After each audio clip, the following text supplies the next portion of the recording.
Okay, let's get the price gun going. Throw them out. What's the price on these?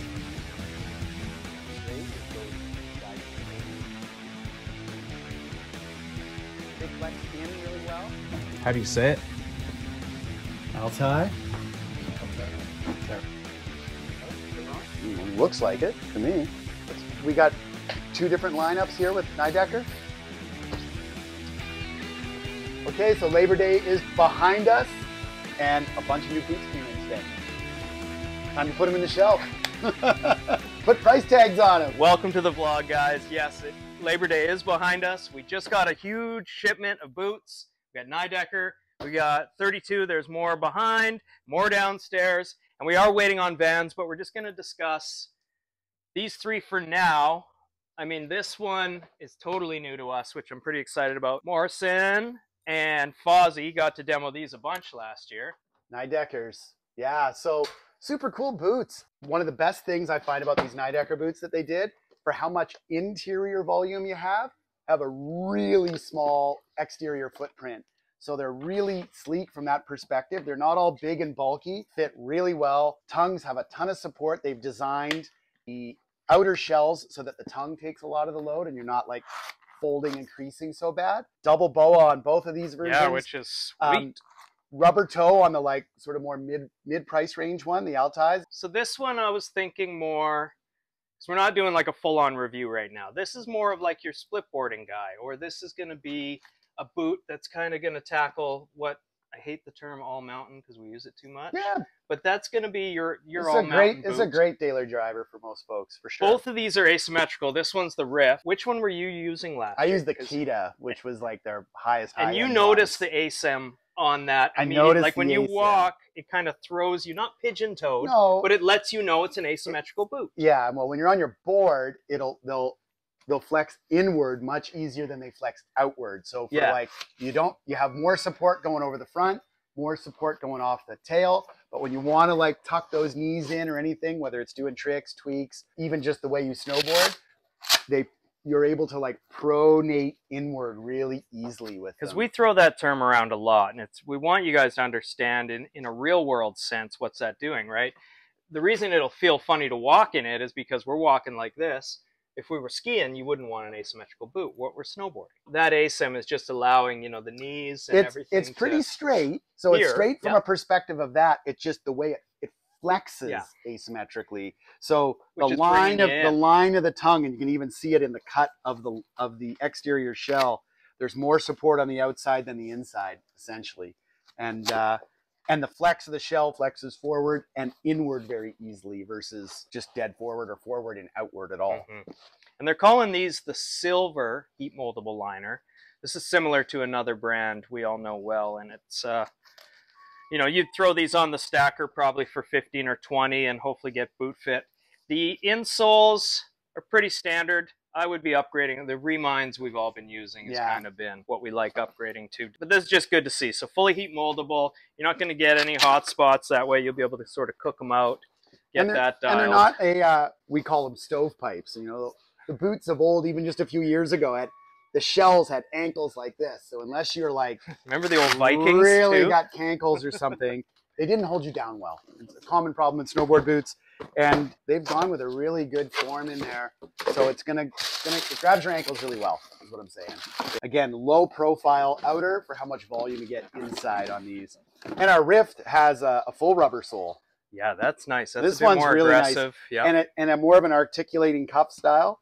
Again, the tongues on these are done really well.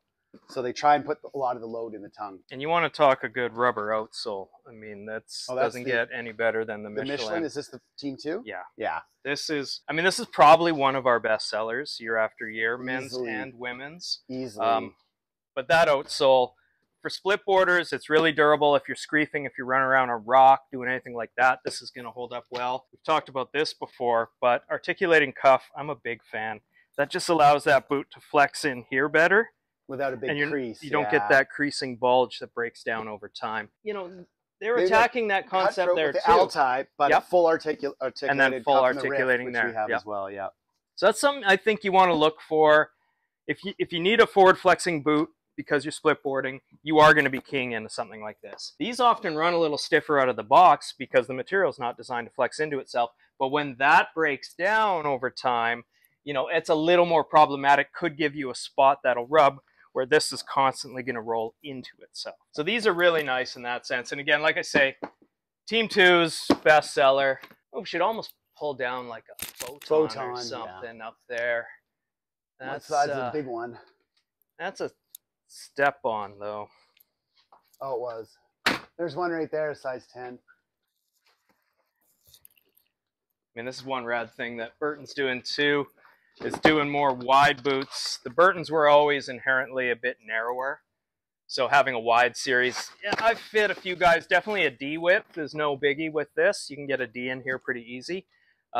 E, when you really cook them and heat mold them, you can do so. But this is just another boot where they've kind of designed a side. It doesn't roll into itself, but the flexation, the way this moves with the two pieces. They just use a different piece of material, different part of the pattern, and it flexes in there pretty well.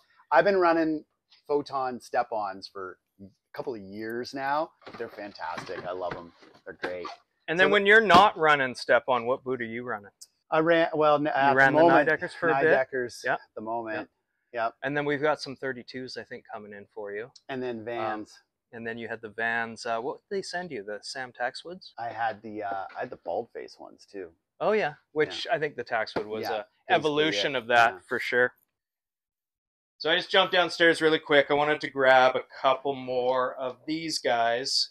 I mentioned splitboarding a little bit, so I definitely want to bring in a couple more boots, especially this one. Elena's boot they did with 32, like the Jones, like Jeremy's boot. This is our kind of our flagship splitboard boot. If you really want a boot for that, you're not buying a season's pass, you are splitboarding. You're dedicated to splitboarding. That's the one. No question. I mean, two biggest factors, obviously, for splitboards. Weight, because you're going to be dragging that boot binding board every step with your hip flexors. Weight is an issue with splitboarding. And the other is range of motion with the rear cuff being flexible. You want to be able to shift and shimmy that leg forward. Most of the bindings now accommodate a lot of flexion, a lot of rearward flexion in with their high back slanting out. So I'm glad you said that. This is where I got excited about this boot. Is this for splitboarding now? Nice or just for someone that likes to run 0 degrees forward lean like I do? Straighten my front leg on a hillside turn. This is so soft, and this is giving you all that anti-flexion like Fozzie's talking about with this. Not as extensive as you can get there, but pretty close for a boot that's all one piece. Which, that's kudos to Nidecker for designing that in. I think this is going to run as a really good free ride boot, as well as probably be one of our splitboard boots this season. Yeah, this might be my splitboard boot for this year.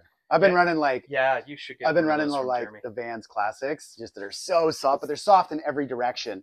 And the other thing you want splitboarding is you do want a little more lateral support, and these are quite stiff laterally. So stiff laterally, really flexible back cuff on them, and lightweight. That's what you're looking for. And then potentially a Vibram or Michelin soles for when you start like getting a little more rowdy up on the rock or wherever you are. Yeah, I mean, if your splitboard's coming off going to your backpack because you're screefing or something like that, then this sole is incredible. Yeah. Or the Michelin. These are really bomber too. What Vans has been using is just a absolutely bomber rubber, like tough rubber. This is the Taxwood model again. That Morrison, you were riding this one, right? Yeah, a little bit. Yeah, so this again, very stiff, no articulating cuff.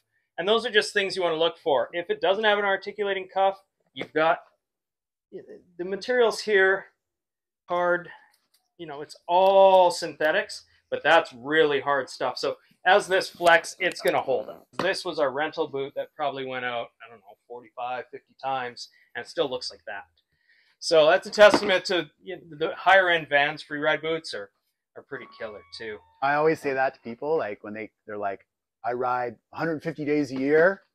I usually I'm kind of like leaning towards Vans. The higher end 32s. I'm excited to see they all work really Nidecker's going to turn out, because there was, there's an individual in design that was at Burton that's now here. You can definitely see some of those aspects that have crossed over. it's a really good looking boot. I mean, this is going to sell well. Pricing we don't have for sure yet, but I know it falls in line with in Canada. I think it's sub 500. So it's definitely sub sure. 500. Yeah. Yeah. But Vans too, I got to give them kudos. I mean, they took a year off making snowboard boots a couple of years back, and like when they came back, it's like they never left, and they came back bigger, better, stronger than ever. So yeah. Kudos, I can't believe this has had that many days on it. And again, we're just showing that is the boot. That is the one that's got a bunch of days on it. That's not even a new one. I thought it was a new one. No, and that's the thing. Like our order just hasn't showed up yet, but it definitely is a testament to what those guys are building for sure. Another thing we'll probably talk about too is kind of application. All mountain free ride again.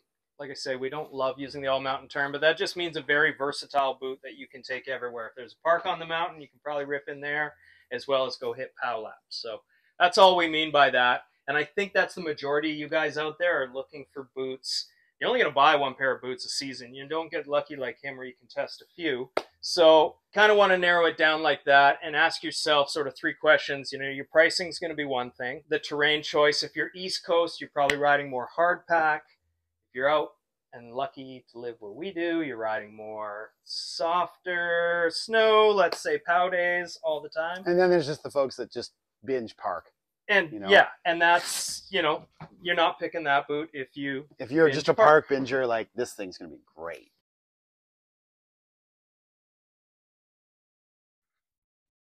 I think the biggest thing when it comes to boots too, that we always recommend to everybody is, this is the one thing, go to a shop. Don't buy this stuff online. I've been boot fitting 30 plus years, Fozzie as well, Morrison and the team all in the shop. Everybody really knows their shit when it comes to that.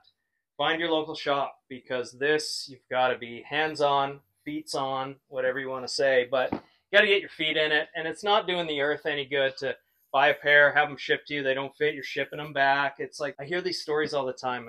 Plus, you can try on a bunch of different brands. Well, exactly. And some people are just like, hey, I run Vans because they fit my feet, or I run Burton or Nidecker because it's like every time I throw one of those on. Same with skate shoes. Yeah.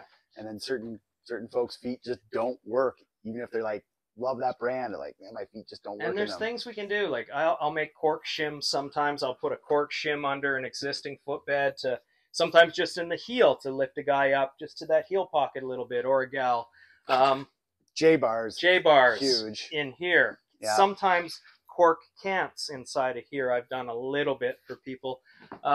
J-bars are probably the biggest thing. And every once in a while too, we'll do some padding in the forefoot. If they got a low volume foot. Exactly. Yeah. So that locks you in better too. So this is just stuff. You're only going to get that by going to a shop. And I think it's just really important. There's lots of shops in Canada that have great boot fitters. So source that out. I think that's important. We're excited. There's a lot of stuff coming in. I'm going to have the Altai up on the website probably today. There's so many boards coming in. It's crazy. We just got more Capitas just showed up. More Black Snowboards Death are going to be online. Yeah. Anything else, Fawcett? You're heading to Chile soon. I know. I'm excited to steal some of this stuff and take it down. Yeah, Fawcett's going to be testing a lot of stuff in Chile, and then we'll have it up as fast as possible. There's an episode with Mons coming out, which is pretty cool. Our top 5s for bindings, boots, and boards are on the way. So, yeah, guys, thanks for hanging out, and we'll see you soon.